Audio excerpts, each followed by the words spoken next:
Yes, I have one question. Please. So when I hear this all talk about GMO related issues, so I look at the Polish internet devotee sites, discussions forums, and I see that for me it sounds like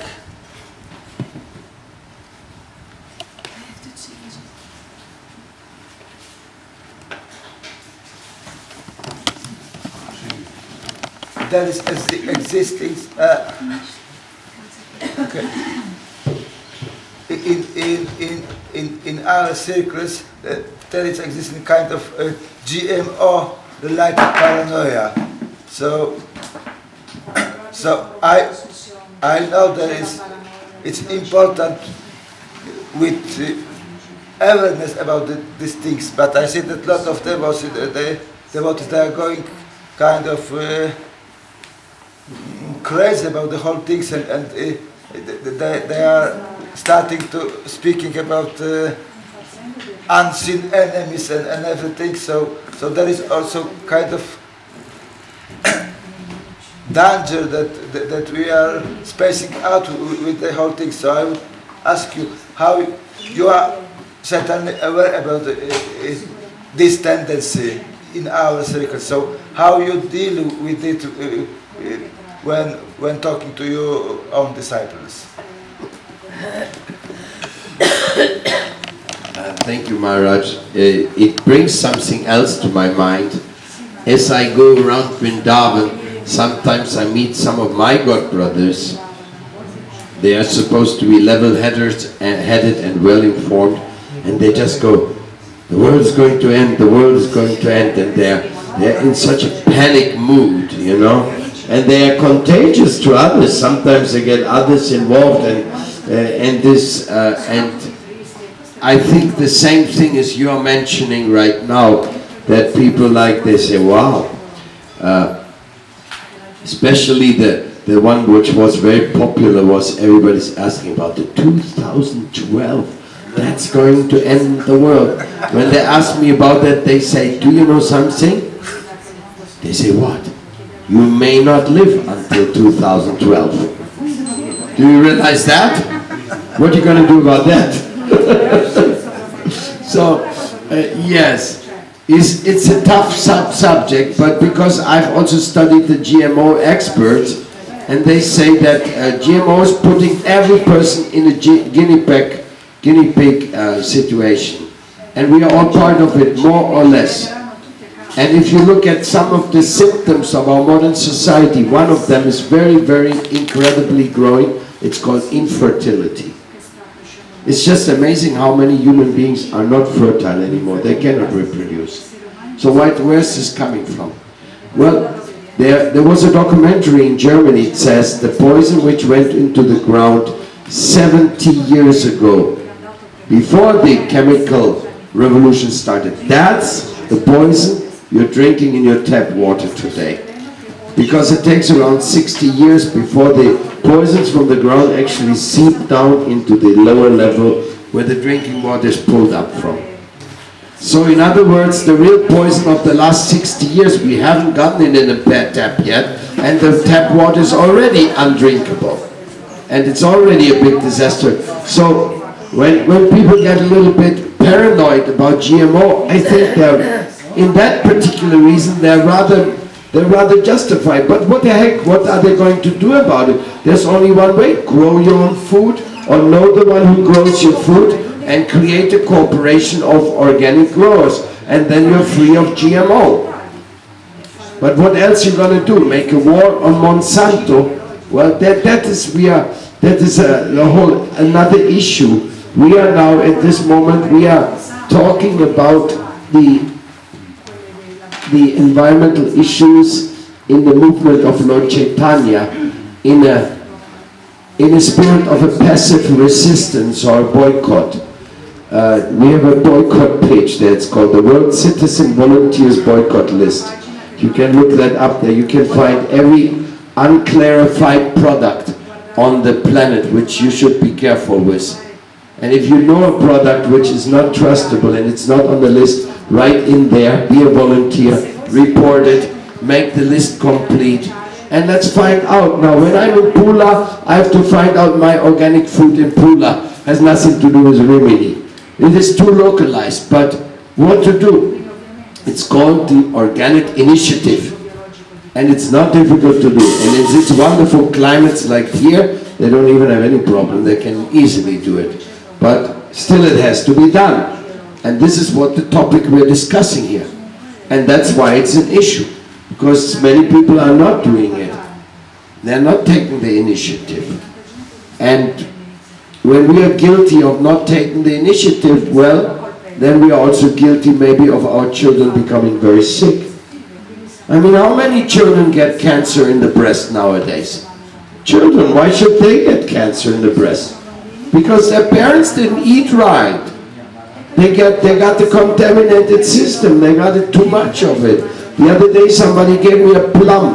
I was just out in the farm there, and it was so beautiful. I was eating organic fruits all the days, and all of a sudden somebody came from a city and gave me a plum, and my mouth started burning, besides having this strange chemical taste in my mouth. I mean, we eat poison if we don't care, if we are not careful.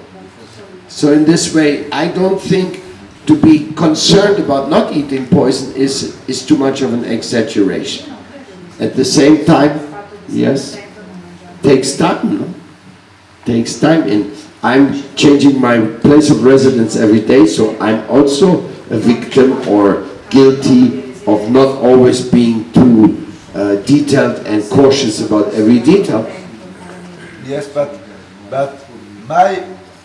I understand all you said, but my real issue is that I'm talking about our fellow devotees. So, because of this GMO-related things, so they started to focusing on these issues and neglecting their Vaishnava duties. It was this thing, and slowly spacing out and becoming anti-GMO activists and things like that. That's my concept. So therefore, ask the questions. I'm one of them. I'm definitely one of them. I'm an activist against everything which do damage to our mother. Also, I think if you read the Nectar of Devotion, the different branches of devotion activities, it says you should offer Krishna seasonal fruits. Yes. It doesn't say they get things shipped over from Australia, which were beamed by this and beamed by that and injected and pesticide and this. Now I have for Krishna something like this. You see, in one sense or another, I agree with you, of course. We shouldn't go overboard. We shouldn't forget our preaching. We shouldn't forget our temples. And it is a fact that happens so many times. Many grihastas, they become more enamored getting a new TV screen than that the altar is new in the temple. Things like that, definitely, we do get carried away. It is a fact. And whoever denies it is not realistic. And therefore, your cautioning is also appreciated. Because we should be cautious not to get carried away.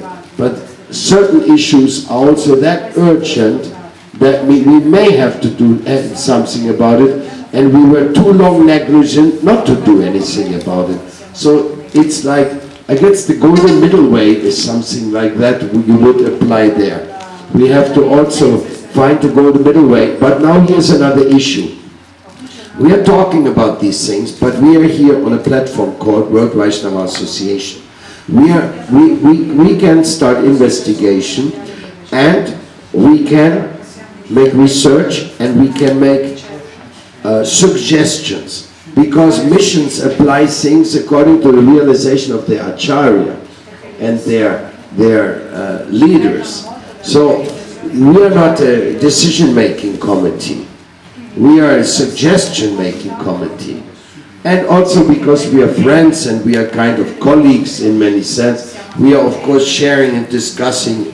But what finally we would derive at, this is what's called suggestions. which we then offer to, like for example, what they do in an institution when they want to know more about something and they don't know so clearly, they make a committee specially for researching that subject and then come with the suggestions. So in a sense, I think that's what we are trying to do, to simply draw out certain conclusions and offer them as suggestions to be worked upon, right? So in this way, like I've talked with many acharyas from India about all these topics, and I found some of them absolutely unaware, and some others quite vanguard, quite conscientious that something has to be done about it. So it's like changes are taking place so quickly. You know what they call chemical fertilizer in India? They call it medicine. The farmer says, oh, I'm going to put some medicine on the land. So that's how the companies have brainwashed them, that when you put some medicine so that the crops will be nicer.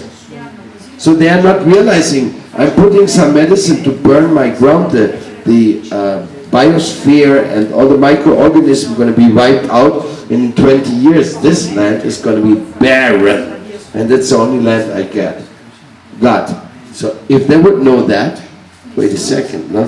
They would say it's poison, it's not medicine. So in this way, our world is in a complicated situation, but that's really what I feel, that devotees have to do things. That's why I was so satisfied with Chanchalapati, who did that. He organized 3,000 Indian farmers, made them organic and said, I buy all your produce. He's exporting it to America. Not many devotees have accomplished something like this on that dimension. Even though many devotees have tried on smaller scale. On smaller scale, Prabhupada's devotees are working in the environmental movement since long time. And many of the devotees in American farms where it started, they did so much tapasya and they wanted to do the right thing. But certain things also didn't work out so easily, like cow protection. Many of the American farms simply went bankrupt because they didn't have a formula which makes cow protection work. Cow milk, in a comparative speaking way, is cow milk of protected cows is a luxury item which you have to pay at least 5 times more costly than milk is now on the market. Now who's going to pay that? Who's going to pay 5 times more for the milk when you get the milk there, which looks the same, but ain't the same? Huh? So these are issues, and they're in development. You'll see in 10 years, Vaishnavas even will talk different about these issues than today. And some of them are progressive, some of them are a little bit slow, or they don't speak too much about it. Now, some of them became vegan. Different approaches are being taken by situations of the world. And for example, it is such a complex system, like it's not only that if you become a vegan, you have a solution for everything, because when you grow food, you still use cow dung, because cow dung is the best fertilizer. And when you fertilize with cow dung, your land is healthy. When you don't use cow dung, you may not end up with healthy land. And so if you don't drink the milk, but you use the cow dung for fertilization, you're still part of the system. It's very complicated issues, definitely. I don't think this subject has ended, and I don't think our conversations will end it in any way. Any more commentary on this?